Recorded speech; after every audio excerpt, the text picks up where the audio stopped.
Hey everybody, welcome to Get to Know Your Wedding Pro. My name is Reed with Best Made Videos. We are a wedding videography company based out of West Seattle, Washington. And today I'm joined by Kayla Heffner of Seatown Sweets. And we connected a few weeks ago at the Seattle Bride event down at, where was that, kind of outside of Ballard. And I think my wife kind of talked you into coming on or kind of planted the seed. So I want to thank you so much for coming on today on the podcast. Why don't you introduce yourself, tell us who you are and what you do? Yeah, thank you so much for having me. Excited to be here. So, my name's Kayla Heffner, and I started my company, Seatown Sweets, a couple years ago. I actually started as a baking blogger, and that was in about 2013 when Pinterest was really kind of taking off, and I would see all these like cool, crazy baking recipes and whatnot. And so I'd give them a go, and I'd make, like 50 mini cupcakes, but I didn't want to eat them all. So I would take them into coworkers at my then day job in downtown Seattle, and everyone's like, "Oh my God, these are amazing! You should, make these for a living. You should start a bakery." And I was like, "You're crazy," but here I am, about 6 years later in my business. So yeah.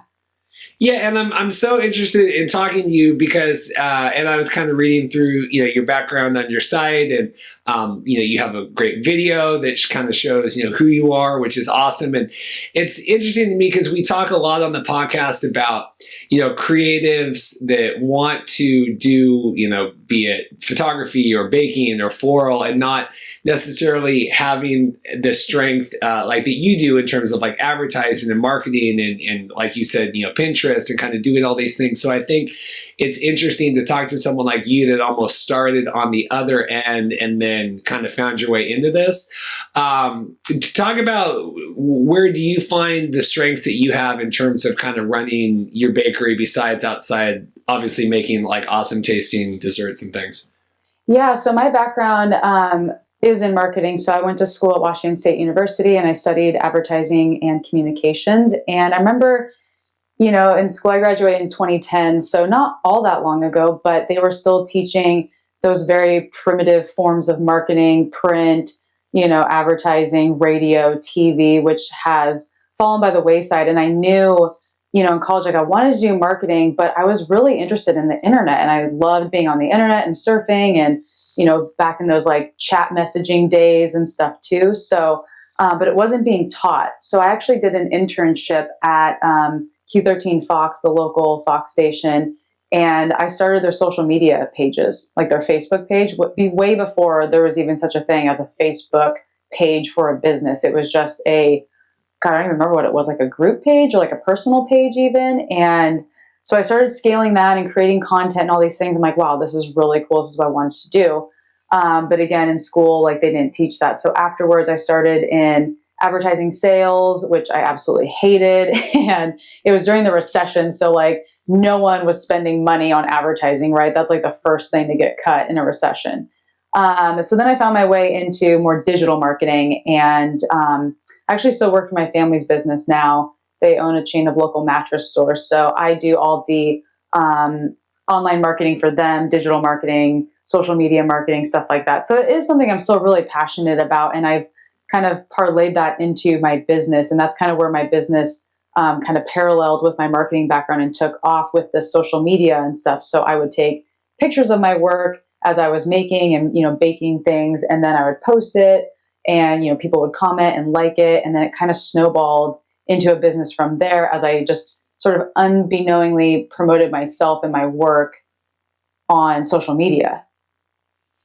That's fascinating. Yeah, I feel like I have a very similar, when I was at Gonzaga and I was in journalism, and they were same kind of thing. Like we had a whole class about the physical layout of like the homepage of a newspaper for like weeks. And I remember thinking like, this isn't like, how do you write good copy for a website, for like a front page? This was like, no, like what are the margins when you print, like physically print. And I remember sitting there thinking like, this isn't even going to be a thing in like, 5 years, and we're spending like weeks on this. And that's how I kind of got into video. That's so fascinating that you kind of felt, because we're similar age and kind of went through that same kind of thing down at WSU, Right. Exactly. Yeah. and it was all taught by like these old guys, you know, who've been in the industry for like 30 years and stuff. But yeah, things are changing. And I think the program has changed a little bit now too, as I've kind of heard down the grapevine. So yeah. And that's also fascinating that you made a pit stop at Q13, which is also where I made a pit stop many years after you were there. So No way. Oh, funny. yeah, that was the last. Well, they were what drove me out of the news business. So I don't know if we had quite similar wonderful experiences there, but Right. yeah, that was what drove me. This is a side. Yeah, when I put in my notice, the news director came up to me and I said, "Well, you know, I've spent the last 9 months building up this business so I could quit." I said, if you can only imagine if you guys had harnessed that energy here, what we could have accomplished as opposed to me working and starting the business. So, what was it about, you know, advertising and communication, you know, that kind of started your path in college? Like, what was it about that excited you? I think it kind of goes back to almost my childhood. Um, my family have told me stories like when I was a kid, you know, we're all sitting around watching TV and they're watching their show, and then all of a sudden the commercials would come on and I would stop what I was doing and watch these commercials. And I still remember some of them. And like, you know, sometimes I see like old clips on TV, you know, if you watch those, like I love the 80s, I love the 90s kind of shows, you know, back on VH1, I would remember certain things. And so like advertising always stuck with me. I don't know if it's because I had like ADD or what, like, you know, kids just find this more fascinating. They're like short, fast clips. But I've always just kind of had a creative mind like that, like writing was always a strong point for me. Not so much the math. So my baking journey actually began as a kid too. I would bake at Christmas time with my grandma. We'd make these frosted sugar cookies and I would, you know, slather frosting all over them and throw sprinkles and, you know, call it beautiful. But those are kind of some of my earliest memories. So the creative side of it definitely comes from her side of the family. She's an artist and all of that. And I can't really draw per se, but it comes out like in my work with like buttercream and stuff. So I knew you know, communications and advertising would probably be a good route for me because it was kind of creative. I don't know what, you know, aspect of it I wanted to go into. Now, in retrospect, I think I would have been really good with like branding, helping, you know, companies like brand themselves, come up with like slogans and stuff, which I use in my own business. Like at that Seattle Bride event, it was kind of like a nautical theme, like rustic, beachy themed. And I don't know if you saw the dessert table that I did upstairs, but I kind of, correlated my desserts to like beach themes. So for example, like my chocolate covered pretzels, I called them driftwood. And then I think I did some like coconut cupcakes and that was like sea foam or something like that, you know, so kind of like taking what it looked like and then calling it something else just to kind of help play on that imagery. That's something I like to do and I try to do with dessert too. That's funny. Now that you talk about the desserts, there was a lot of wine at that event, and there wasn't as much like food. Nope. And so I definitely, because we were going to go next door, I think with Anthony's or whatever. Because I told her, they said I got to eat. I said I don't know how we're going to do this, and I ended up just having my dinner was those pretzels and everything else from that dessert table. Nice. So I want to say thank you very much for the contributions there. That's probably the only way that got me through that night. So that right. was, but no, it's funny when you talk about that and like, you know, thinking on that level because, you know, even nowadays, like so many people like want to do video or I want to do this and they don't necessarily think about kind of all the bricks and everything like you have in terms of like, even that, you know, matching the things to the, you know, to the event and, you know, branding and coming up with the taglines and stuff. I mean, do you feel like obviously you said that you feel like that's a strong point, but has that really helped you kind of stand out over the years in terms of kind of building, you know, your baking and everything? I think the niche I kind of saw with this whole like baking journey was the lack for custom desserts. Like you can't go, you know, you see all this cool stuff on Pinterest, right? Like moms or, you know, my friends or whatever are going on Pinterest and like, I have this party and this is what I want, you know, or a wedding and they're getting inspiration from Pinterest because it's all visual. And so from that, people are seeing these like cool, you know, imagery on there, but they can't find those things in like quote unquote real life. This is specifically tailored more so to baking. All these trends that have kind of like come and gone over the years that I've seen, like unicorns were really popular for a while, and mermaids, and then now it's kind of like llamas and stuff. Like there's all these like really cute little things that you can do as cookies, but there's not a lot of bakers out there that are really promoting themselves in that way. And I think that's kind of a weakness that the industry has, is like, yes, there's bakers out there, but their websites are really stuck in like that early 2000, period. And so they don't look credible. They don't look up to date. They don't look like current. And the bakers that I've seen that are getting more and more business are the ones who have an updated website. They're easy to contact. They respond to email. And I respond to my emails pretty much instantly. People kind of freak out like, oh, that was so fast, because they don't hear back from these vendors right away. And I'm not saying you have to respond in like 20 seconds, but they're not getting back to them. And so it kind of creates like a distrust almost, I think. So I guess I'm saying that my knowledge of, websites and internet and marketing has kind of helped me put that at the forefront of my business to get in touch with those consumers that way. And I actually prefer people to email me because it just keeps me like, in check. Okay, what were we talking about? What kind of cookies do you want? What colors were they? All that stuff, because the pen and the paper, like it gets lost. And so I try to keep everything like a really good, strong, quote unquote paper trail, but online.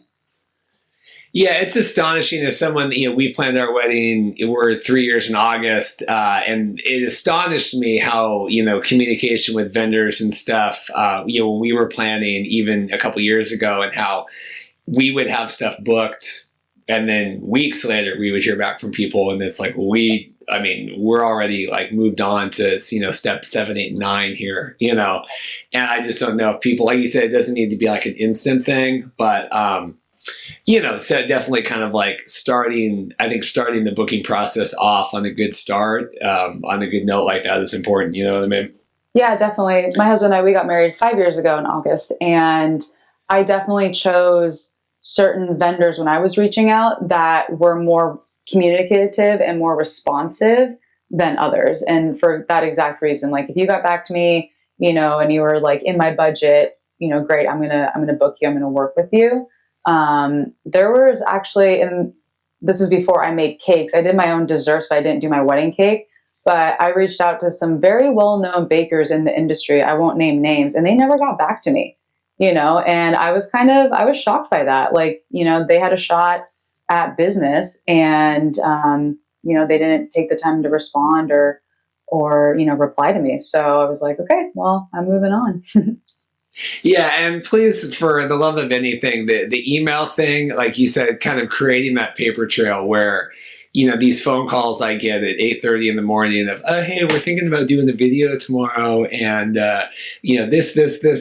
What do you think? And you're like, oh, well, even if I had an email, it would give me 30 seconds to kind of process this before I'm, trying to get out the door here. But yeah, definitely kind of the communication, the email, and everything.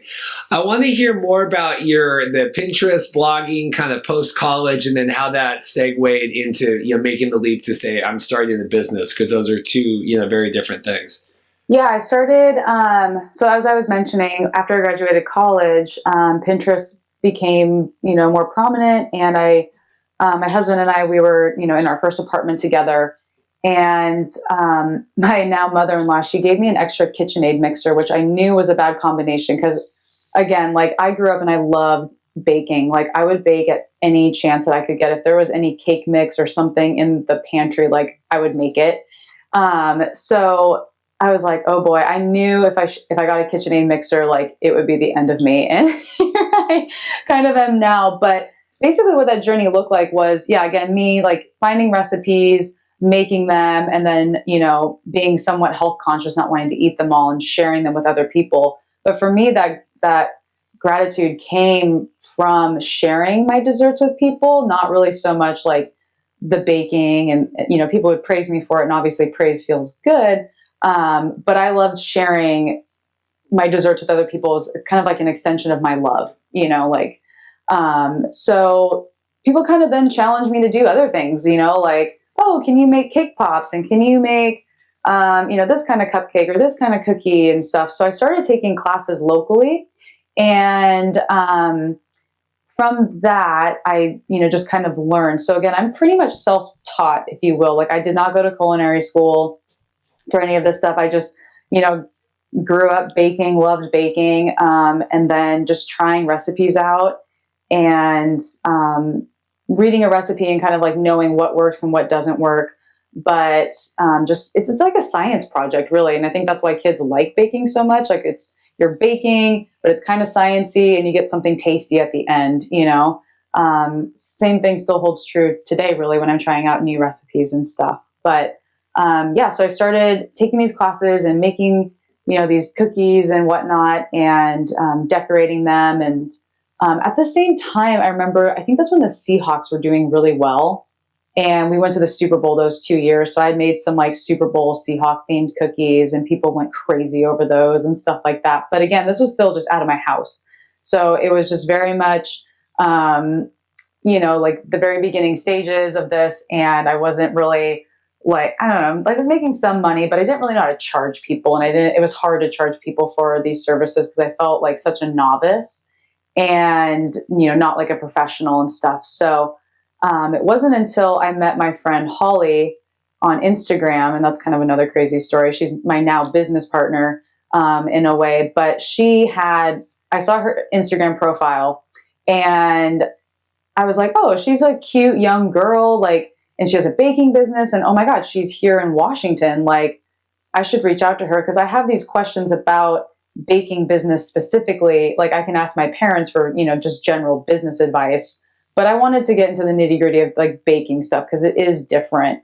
There's cottage law, and there's what I do now, which is like the food processing, food handler processing permit. So I wanted to like feel those out. And so I talked to her, and we had a really good conversation, and we've been like best friends ever since then. We hit it off really well and stuff. So she really helped me take my business from just like a hobby, and I should say turning it into a business, an actual business. So was that kind of scary making that leap? I mean, did you end up having to, I think you said you were working and, kind of leaving that. I mean, was that nervous, or what was that kind of that process like to make that leap? Yeah, it was absolutely terrifying because, once you turn it into a business, you have to do, reporting. You have to report taxes and earnings and income and all that kind of stuff. But I was able to find a commercial kitchen to bake out of here. I live in Linwood, and it was just kind of down the street in Linwood from me. So I started renting a space out of this kitchen,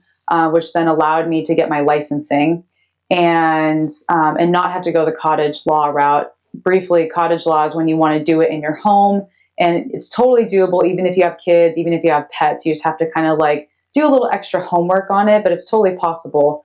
The only problem with cottage law is they cap you revenue-wise pretty significantly.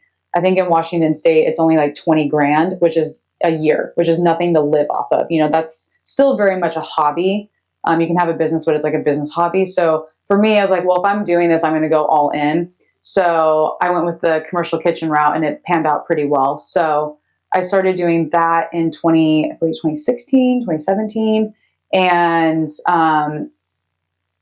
was in that commercial kitchen space, which allowed me to grow my business with very low overhead. So that was kind of nice that I could feel out, my seasonality. And at the same time, I started getting more and more into weddings as well. That was more my focus, because summertime is actually kind of slow for me. People are kind of out of town a lot, and there's a lot of bridal showers or birthday parties and baby showers, stuff like that. But weddings, here in Seattle, that's June through September. That's like our go season, our busy season. So I was like, I want to get into the wedding industry a little bit more. Yeah, I mean, I couldn't imagine kind of entering in and just all the different hurdles in terms of doing food and stuff that you have to deal with compared to like, a lot of other vendors. They just don't have to, besides all the other headaches of running the business and kind of everything else, it just seems like it's that much more challenging to kind of, move into a commercial kitchen and do all that sort of stuff. Yeah, it's definitely more homework because, if you just start a regular business, it's not like you have to get a food handler permit, and then you have to get your plant licensing fee, and and you have to get, you get checked every now and then by them to make sure you're handling food properly and stuff. So making sure it's, safe, because people have to consume it, so you want to make sure that you're not going to get sick. Obviously, baked goods is very low risk. It's even considered a low risk food. So my, I don't know, check-ins and stuff by the inspectors are they're really easy. It's not that big of a deal. I'm not handling like raw meat or unpasteurized milk and all these crazy things. So it's a little bit easier for bakers, but yeah, it's still extra work for sure on top of, running the business kind of stuff. How did it go kind of starting out? I know you said you really focused on doing, custom orders and things like that, but how did that initial kind of growth thing go once you decided to start doing this and moved in there? How did it grow? How did the business grow? Yeah. And how did you focus? Was it just kind of on focusing on like the custom stuff, or how did you kind of start putting those blocks together to build your client base?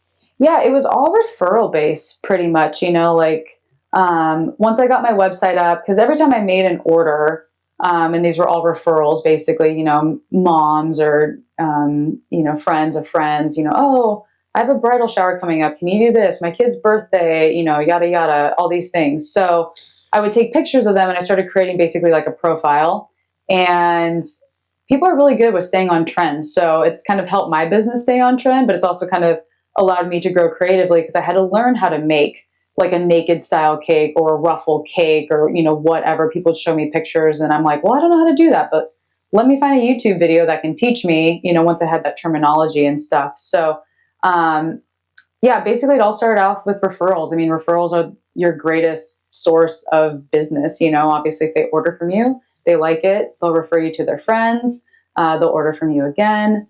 But then again, with the social media, like I really haven't spent too much on advertising per se. Like I could, but I'm just a one woman show here, so I can only take on so much at a time. But honestly, having my website dialed in, and again with my marketing background, my SEO on the back end of my website is huge. And I built my website in Wix, so it's very drag and drop. But I actually, for a short period of time, worked at a web agency, so I kind of saw like how websites were built and what you needed and all these things. So that allowed me to then, take that information and put that on the back end of my website. And I have certain keywords that I kind of target, like, custom desserts, custom cookies, custom cakes, all these things. Like custom is like a big keyword of mine that I use on my website. And, Google makes it really easy with all their tools as well for analytics and, seeing how you're coming up, what people are searching for, things like that. Does that make sense? It does, yeah. And I mean, it's like I said, it's fascinating too. Just as kind of like me, like one person show, kind of doing everything. Where do you find?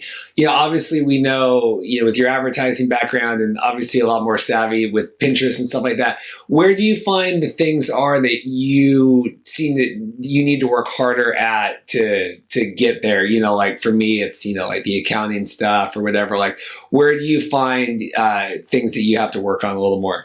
Oh gosh, yeah. So recently, I was mentioning my friend Holly and I. So we were both in commercial kitchens. She had way more of a nightmare place than I did, but we both knew that in order to grow our business, we needed more room. And so we signed a lease in March on a space in Kirkland, and we're still the back area with the bakery where we do all of our work is all done. We're still working on the front end, but now I'm at this point where, it's really like I got to figure out how to scale. And I'm really at that tipping point too. It's like I'm still working, part-time for my family's business just so I can have that steady paycheck and everything, while I'm trying to figure out how I'm going to grow this business and where I'm going to take it.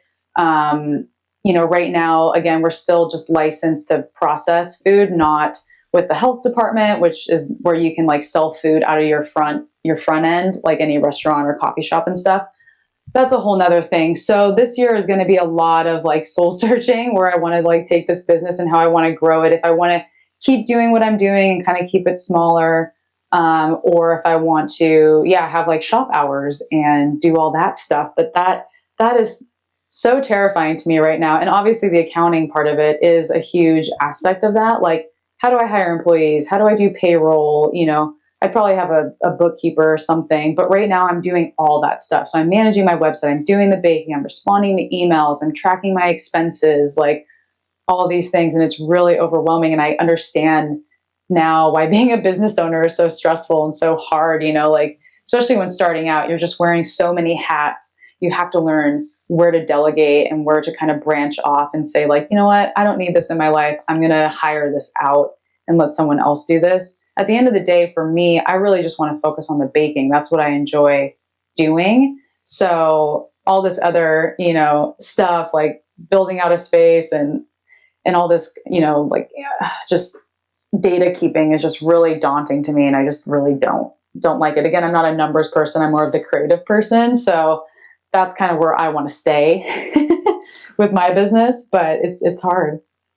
Yeah, it's quite a leap from, doing, wherever we all start out and, studying advertising and then, to blogging. And now it's like, well, Jesus, I'm trying to like build, move into this thing. What am I going to do? I mean, it's crazy how the years kind of looking back and to think of where you are versus where you started and kind of trying to figure out the next step. You know what I mean? Oh yeah, it's crazy. Like again, I still think back to my coworker who's like, "You should start a bakery," and I'm like, "No way, you're crazy. I would never do that." And then, oh gosh, here I am. Like, I guess I'm starting a bakery. So, oh boy.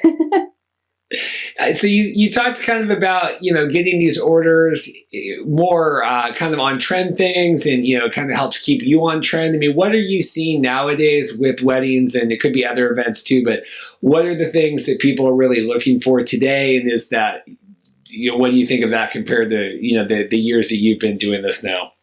Yeah, it's interesting because I follow a lot of other bakers in the area as well. Like I admire their work a lot, and the style and I think every baker has their own style, and every couple who's getting married obviously has their style as well. And it's just a matter of finding, those vendors who fit in that style that you're wanting. So for me, personally, cakes aren't my favorite thing to make. They're scary. They stress me out every single time I do it. And I'm just like, oh my God, what if something goes wrong? But I like to stick to just simple buttercream style cakes. So a lot of my couples that I'm working with, for weddings are in that kind of style. And this kind of style is just, simple frosted buttercream, or maybe they have like those horizontal lines, which are kind of called pleats. Maybe they're kind of that birch tree kind of look. I get a lot of like earthy kind of style requests. Simple flowers on it, things like that. Nothing crazy. There's some really amazing bakers out there that do, the sugar flowers, the gum paste flowers and stuff. And I just don't have the patience to do that kind of stuff. Or I think really like the finger dexterity to like kind of like pinch these little flowers and paint them. And I mean, they're spending hours just making a flower. And I just, again, as a one woman operation here, like I don't have the bandwidth to do that kind of stuff. And they're working with a team and, they're prepping weeks in advance and stuff like that. So I think in terms of style, again, it's just based on the baker, and everyone loves doing certain things. And in my business, I only want to do the things that I love doing. If I'm not interested in the project, like I happily say like, hey, I'm sorry, that's not what I do, but I know someone who can do it. And you should reach out to, this person or that person, because I know they would do a better job for you. And I'm not afraid to turn down that business. Like, you can't have a monopoly on just, baking or videography or florist. There's so many different vendors out there. And I'm happy to, collaborate with those vendors and kind of keep them in my back pocket, for when those orders do come up. Like, I don't do that, but this person does. So, yeah. That's awesome. And you talked about, your guys' wedding, I think you said 5 years ago. What was that like? I know you said you kind of did the desserts for it, not the cake, but what was that process like, just kind of going through that now? And then how does that help you, deal with brides and grooms nowadays? I always say that I'm a better wedding vendor now, kind of having gone through the process myself. Not that you can't, be a wedding vendor and not, but I feel like I have a little bit more empathy for some of the stuff that people are going through.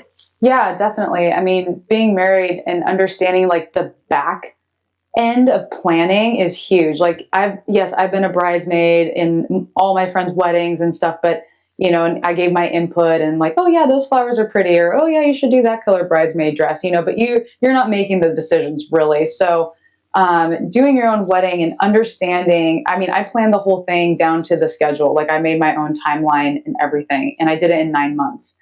And that's like, a lot of work. So I would say, meeting with my couples now, I always, when I'm, doing my tasting consultations, I always ask them for, all the information, like what time does your ceremony start at? What time do you get venue access at?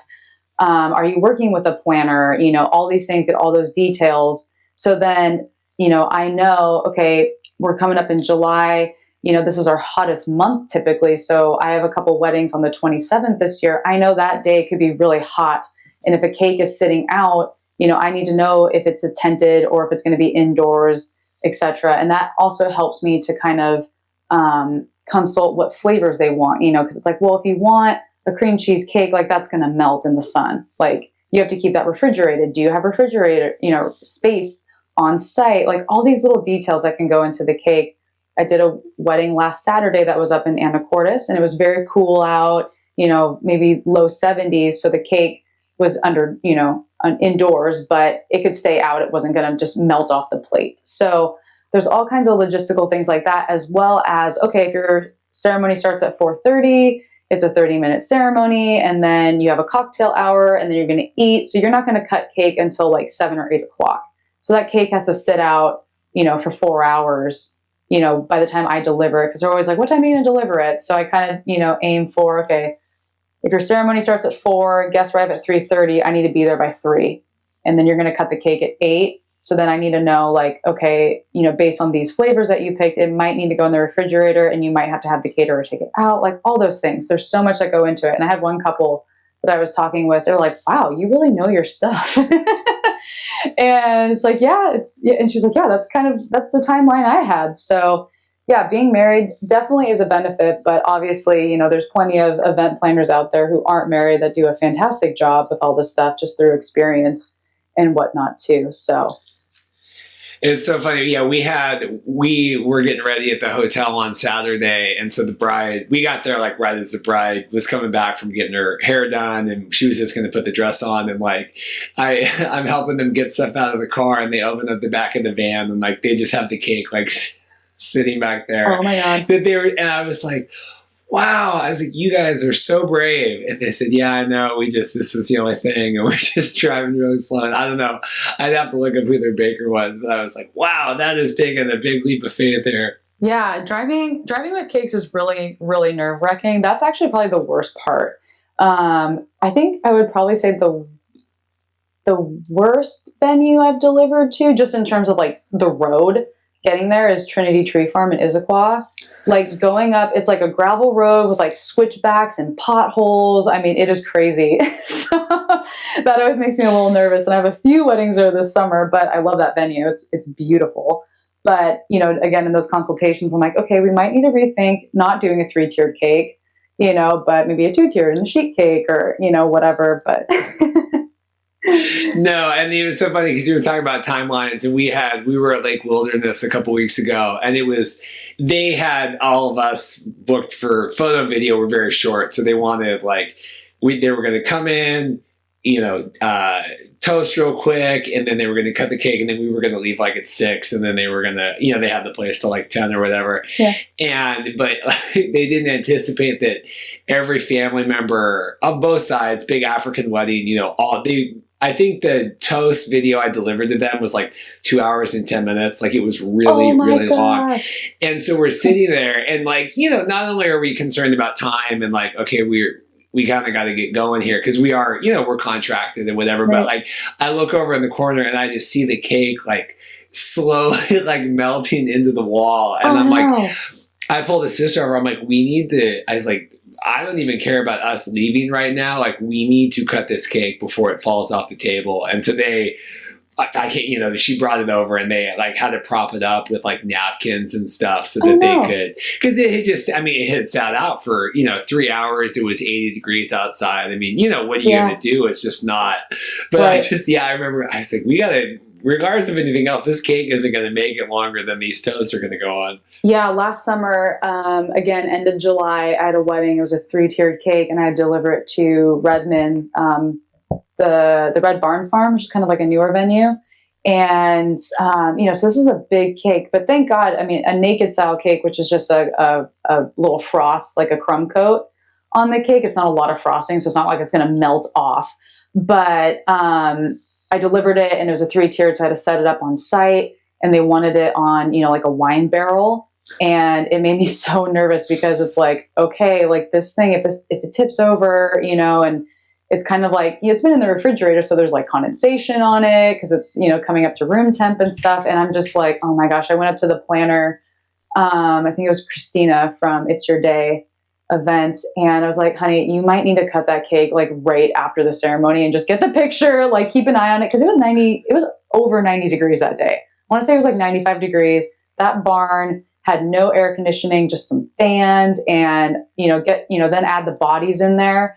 I was like, oh my gosh, this is going to be a nightmare. But I'm like, keep an eye on it. If you need to cut it, like cut it ASAP, and then like roll it in the back or whatever you got to do. But it withheld. I texted her later, and she's like, nope, it's all good. So, thank God, crisis averted. But I was really, really nervous about that one. But yeah, I've heard horror stories with the cakes like melting and stuff. And I mean, honestly, that's why I really suggest like hiring a professional or someone who knows really what they're doing, because there's so many horror stories about that. You have to use structure in the cake. You have to put straws in there and use it to support the cake, because if the cake, if you got a 2-tiered cake, I mean, those cakes weigh like 30 pounds plus, like when you're carrying them. So you have all that weight just like squishing down. It's just a matter of time before gravity just like oozes out all the, once it comes up to room temp or more, it'll just melt out. So yeah, I would highly suggest hiring someone who knows somewhat what they're doing. And I did a wedding last fall where I did like a cake table where I did a bunch of like smaller cakes in different flavors. And it was really cool. And it was one, I was so excited when the gal, she told me what her vision was. And I was like, oh my God, I've been wanting to do like a cake table with these little cakes. And yeah, so I was really excited to work with them. And then they had, I think, a friend do like a 3-tiered cutting cake. And I get there and I'm setting up, and she's kind of doing the finishing touches on this small 3-tiered cake, but it is wobbling like crazy. And I was like, oh, just talking with her a little bit. And she said she worked in a bakery before, but I'm like, I don't think she has any structure in this cake, and it's making me really nervous, but it's not my cake. So, oh, well, but yeah. Yeah, I did a tutorial, was it 3 or 4 years ago, for a bakery downtown. And yeah, I had no idea kind of all the stuff that went into that, and, how putting the, like you said, the support beams and all that stuff. And I mean, I learned, it was just beneficial for me just to kind of learn all the different architecture that goes into that too. I had no idea. So. Yeah, who knew you had to be an architect and marketing and business owner, all these things just to make a little cake, but yeah, so lesson learned. Yeah, it's like I just want to bake. I don't want to deal with all this stuff. Right. So you said, cakes, but more desserts. And I know that that's kind of the common trend nowadays is, maybe other desserts, other things. Is that something that obviously that you're seeing and that you work with and people doing besides just like what you would think of like the traditional cake, kind of like experimenting, like, the stuff that you had at the Seattle Bride event? Yeah, dessert tables have definitely have picked up in the last few years since I've gotten married. I did a dessert table for my wedding. So I did cookies, cupcakes, cake pops. And then actually we have, my husband's family has this little, they're called rishkis. It's a Polish dessert. And it's like, it looks like a little mini croissant, but it has apricot filling. Anyway, so my mother-in-law made that. And it's just, they're kind of, I would call them more like grazing tables now, like those charcuterie kind of tables and stuff where people can like nibble on things are kind of popular. And same thing for desserts. I think they're a really, really fun option for guests that are different, because I know so many people are so burnt out of cake because they haven't had good cake, because back in the day, those gaudy cakes were built for structure. So like their cakes are like 100% flour instead of like a cake flour kind of ratio to make it lighter and fluffier. They are built to be built basically. And, nowadays I think cake is kind of getting it did get a bad rap. So people are kind of burnt out on it. So they're looking for different options. But I've always gotten compliments from my couples on the cakes that I've made. So that feels really good. I'm like, yeah, my cake tastes good. My buttercream is real buttercream. It's not the decorator frosting that you get from Costco. So I think there's room for desserts. Obviously, yeah, they can be a little bit more expensive because, again, the more you are offering the guests, the more they're going to want. So they're going to want, one cupcake and one cake pop, or, instead of just having one slice of cake, like people kind of lose control a little bit. So I always say, yes, if you're doing a dessert table, plan on having at least, 2 desserts per guest, or, having a good equal amount of everything, and not 6 dozen cupcakes and 2 dozen cookies, because the cookies are going to go really fast, So having a good balance so that, every guest gets a little something is really nice. And I've also seen dessert tables incorporated in weddings that are kind of oh, hey, my aunt, made whoopie pies. It's a really big thing in my family. Can you make them for us? It's kind of, it makes it more special, right? That their family kind of has this inside joke or favorite dessert that they want to incorporate. It just makes it more personal, I think, too, and kind of fun. But yeah, and same thing kind of goes for cupcakes too, the burnout thing. Cupcakes are great. Obviously, if they're there, people are going to eat them. But I do social experiments when I do dessert tables. So at the Seattle Bride event, I was like, okay, what's left over, and what goes first? And I can, ladies, we're dainty eaters. We don't like to eat in front of other people. So we're going to go for the least messy thing first, maybe that pretzel, chocolate covered pretzel, or, a cookie is easy to eat. But the last thing we're going to eat is a slice of cake or a cupcake, because there's too much frosting. You got to open your mouth really big, and it's embarrassing to eat. So you don't want to eat that in front of other people, I don't know if you've seen that. That's so funny. Yeah, no, Dorothy would definitely be the same way. It would be, yeah, what is the least that I'm going to make a mess on myself or make it embarrassing? So right, yeah, if you have to shove, especially mini cupcakes, it's do I go for the whole thing or do I take 3 bites? My husband just slams it, and I eat it in 3 or 4 bites. So. And so we had in September we had one of those. It was like a Chinese wedding, but they had like a bunch of different desserts. It was all a bunch of different colors and stuff. But it was they probably had 27 different things on the table. A bunch of, I don't even know what the hell they were like. They were pastry. Do you know what I'm talking about? Have you seen anything like that? I don't think I have.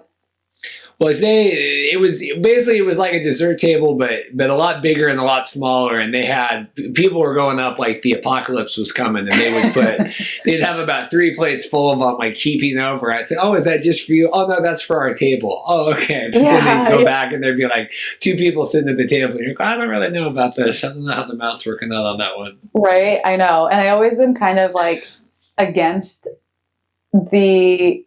the caterers putting plates on the table for that exact reason.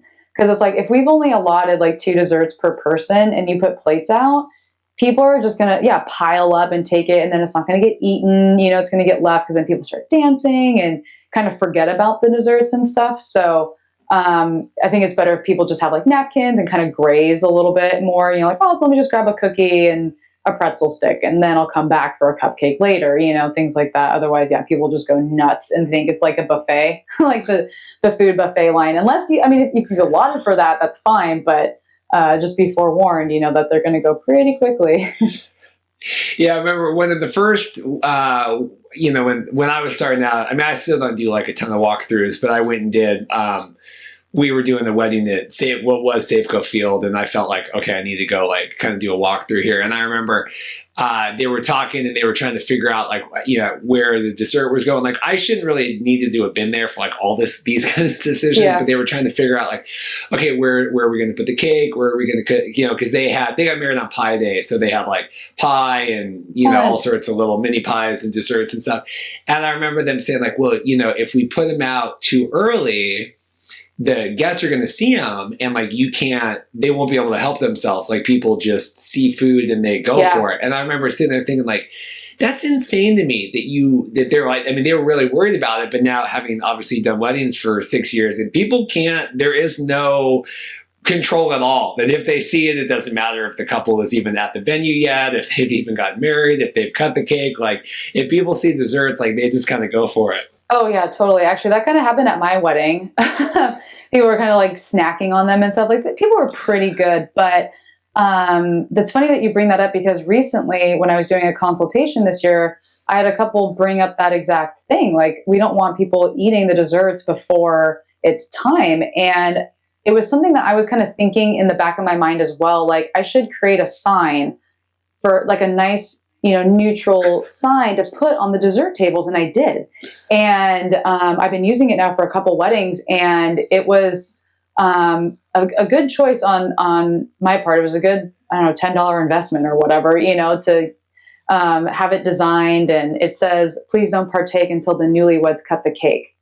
And it rhymes and it's cute and stuff, so people like get it, like no touchy, like do not dive into the desserts. And then I did a wedding in May that it was a dessert table, and it was that really hot weekend that we had where it was like 80 degrees all of a sudden. And again, all this stuff had to be refrigerated because they had mini cheesecakes and those whoopie pies. And I was telling the event planner, I was like, honey, I'm sorry, I can't put any of this stuff out. It's just going to melt, but I set up all the stands. She's like, it's okay, I'll put it out. And then literally she said, as soon as they cut the cake and she took that sign down, it was like the apocalypse, like zombies, like, rawr, like going on the crazy on the desserts and stuff. So yeah. And then 2 weekends ago, our friends got married out in Leavenworth, and I did the small cutting cake and cupcakes. And I forgot to bring that sign because we had the Seattle Bride event. So I had all my stands like already packed and stuff. And I had taken that sign out of my box and I forgot to put it back in. And we get there and I was like, oh crap, I totally forgot that sign, but luckily I was there and people knew that I had made the desserts and stuff. So like, Kayla, can we eat it? I was like, no, don't you dare. Not even one. No, because as soon as you have one, everyone's going to have one. They're like, oh, fine. Okay. So I was like practically like guarding the dessert table. Like, no, get away from there. Like little ring bearer and flower girl, you back away. It only takes one. And then it's a slippery slope. It's all over. Yeah. Oh my gosh. We're kind of winding down here. Before I let you go, what do you wish more people knew about, you and it could be personally or it could be kind of what you offer, but what do you wish that more people knew or asked about? Oh gosh, that's a good question. It's tough. Yeah. Sorry. Oh man. I think, just kind of everything we talked about here today, like kind of my humble beginnings. Like, I'm not like a professional baker. Like, everything I do, it comes from love, and I put a lot of love into my product. And if I don't like it, like, I'm not going to serve it. If I'm not happy with it, I'm not going to, give it to a customer or whatnot. So, and I think that's really important, as well as, communication. I'm really responsive. I'm really communicative, and I know my customers really appreciate that. So, yeah. Awesome. Well, this has been great. It's been so great. I'm so glad we got to connect at the event, and I'm so glad that you got to come on today. Like I said, with your website and presentation and having the video, and you're checking a lot of the boxes, and I just think it's great. We talk with so many people on here that obviously everyone struggles with things, but I think a lot of things that people are constantly trying to work on, I think that you have a good handle on. And I think it's good to kind of get your insights, and especially someone with the background that you have. And I just really appreciate you taking the time to, come on and share your story and be a part of the podcast. Yeah. Thank you so much for having me again. And yeah, I'm glad we connected and stuff too. And everyone stay tuned for when I open this bakery. I think maybe in September. So we're going to do like a big grand opening and stuff. So yeah, if people want to learn more about you and your company, where would you have them check out, your website, and then plug any kind of social media or anything that you need? Yeah, definitely. So Instagram is always a great way to see like my latest work and stuff. And I'm starting to get better at posting videos on there of me like making stuff, but that's at Seatown Sweets, Seatown like Seattle. And then same thing with Instagram, Seatown Sweets, and then SeatownSweets.com. Perfect. Well, thank you so much again. This has been another episode of Get to Know Your Wedding Pro. If you are interested in coming on the podcast in the future, if you are a wedding vendor, you can go to www.com or www.bestmadevideos.com/podcast guest. There's a nice questionnaire that you can fill out. If unlike Kayla here, we haven't connected previously, and you're interested in coming on, and that'll be a good way to kind of get the ball rolling about coming on and taking part in the podcast. Thanks again for listening. Check back next week for another wedding vendor interview. Thanks so much.